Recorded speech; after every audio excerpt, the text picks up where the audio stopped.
Olá, hoje vamos mergulhar num assunto que, fica meio escondido lá no almoxarifado, mas é super vital para a indústria. A gestão de peças de reposição, os famosos sobressalentes. A gente deu uma olhada nos materiais técnicos bem completos sobre isso. A ideia aqui é entender por que cuidar bem dessas peças é tão importante, não só para a máquina continuar rodando, sabe? Mas para o caixa da empresa também. Já pensou o problemão se falta uma peça-chave num setor crítico, tipo alimentos, química? Nossa, nem fala. Aí fica aquele dilema, né? Ter a peça ali, na mão, para quando precisar, mas sem empatar uma grana enorme no estoque. Exato. É um equilíbrio, assim, delicado mesmo. É um pilar para a confiabilidade da operação, né?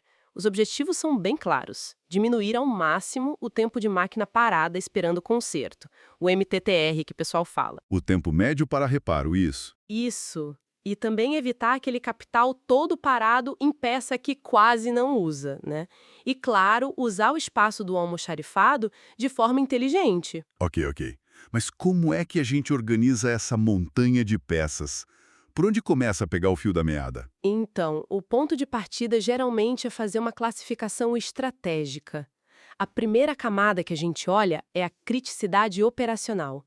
A gente divide assim em classes. Classe A são as críticas. Críticas tipo, Tipo, se faltar, a produção para na hora. Ou então tem risco sério, sabe, de segurança para o ambiente. Imagina uma placa eletrônica que controla uma caldeira. Para essas, tem que ter estoque garantido ou um acordo muito firme com quem fornece. entendi. Classe A é parada total ou perigo. E as outras classes? Porque nem toda peça causa um caos se faltar, né? Exatamente. Aí entram as classe B, que são as importantes, se faltar, afeta o desempenho, a eficiência cai, mas não é aquela parada imediata, tipo um manômetro num processo. Ah, ok. Afeta, mas não para tudo. Isso. A gestão aí pode ser um pouco mais flexível, talvez usar um ponto de reposição automático, essas coisas. E por fim, a classe C, as não críticas.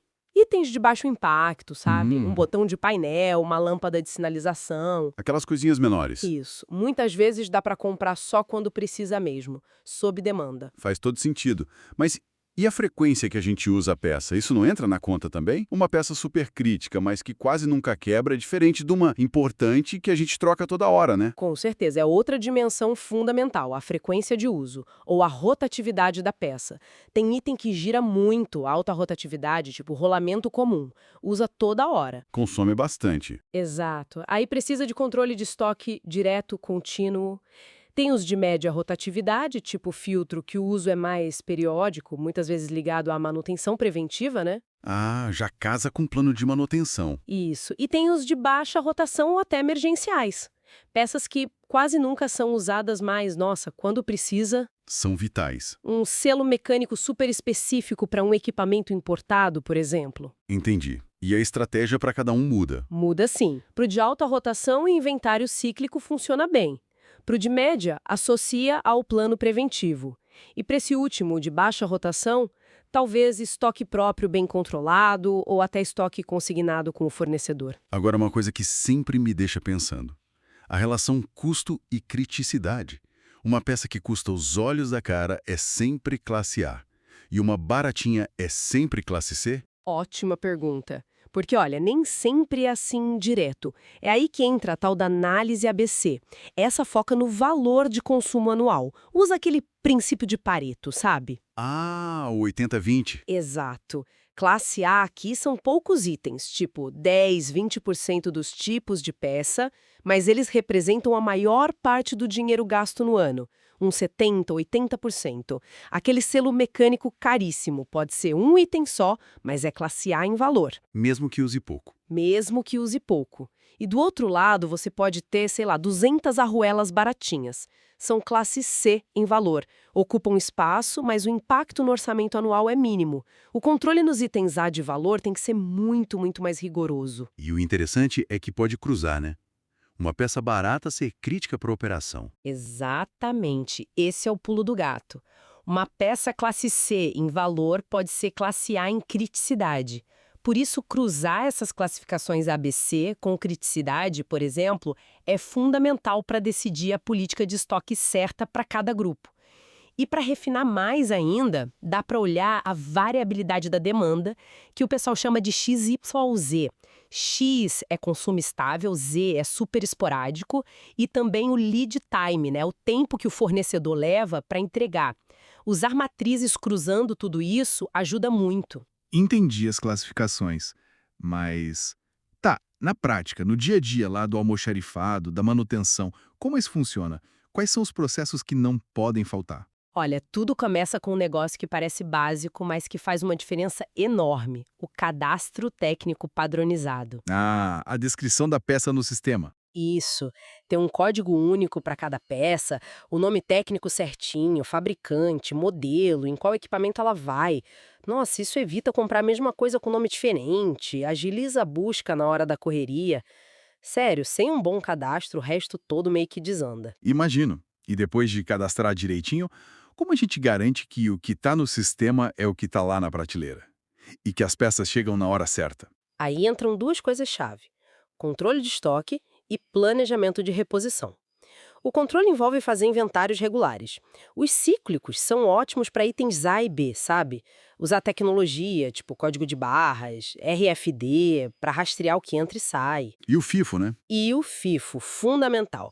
First in, first out. O primeiro que entra tem que ser o primeiro a sair, para evitar que peça vença ou fique obsoleta lá parada. Esse FIFO parece simples, mas imagino que na prática, garantir que a peça mais antiga saia primeiro deva dar um trabalho. Exige organização, né? Exigem muita organização física e disciplina da equipe, com certeza. Mas para item com validade ou que se degrada com o tempo, não tem jeito. É crucial. E o planejamento é quem define quando comprar e quanto comprar. Usa o ponto de reposição. Aquela fórmula que leva em conta o consumo, o tempo de entrega. Isso. Consumo médio diário vezes o lead time, mais um estoque de segurança para qualquer imprevisto. Definir nível mínimo e máximo para cada item ajuda a automatizar bastante isso. Tô percebendo que tudo isso precisa conversar, né? A gestão de peças não pode ser uma coisa isolada lá no canto dela. Como ela se liga com o resto da fábrica? Totalmente. A integração é a palavra mágica aqui. A gestão de sobressalentes tem que estar, ligada diretamente com a manutenção. O ideal é ter um sistema, um CMMS. Um sistema de gestão da manutenção. Isso, um sistema computadorizado que registra o consumo das peças direto na ordem de serviço. Precisa conversar muito com compras para negociar contrato bom, qualificar fornecedor e até com o planejamento da produção. Para alinhar tudo. Exatamente. Essa integração toda permite alinhar a compra de peça com a manutenção que já está programada, a preventiva.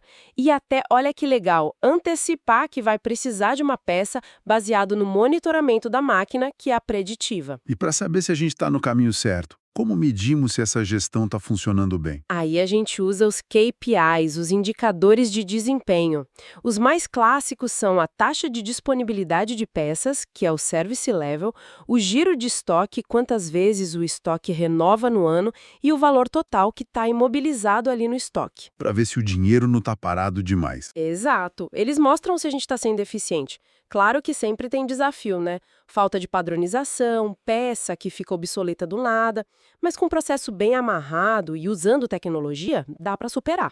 Então, resumindo nossa conversa, gerenciar sobressalente não é só guardar parafuso na caixa, né? É uma coisa bem estratégica.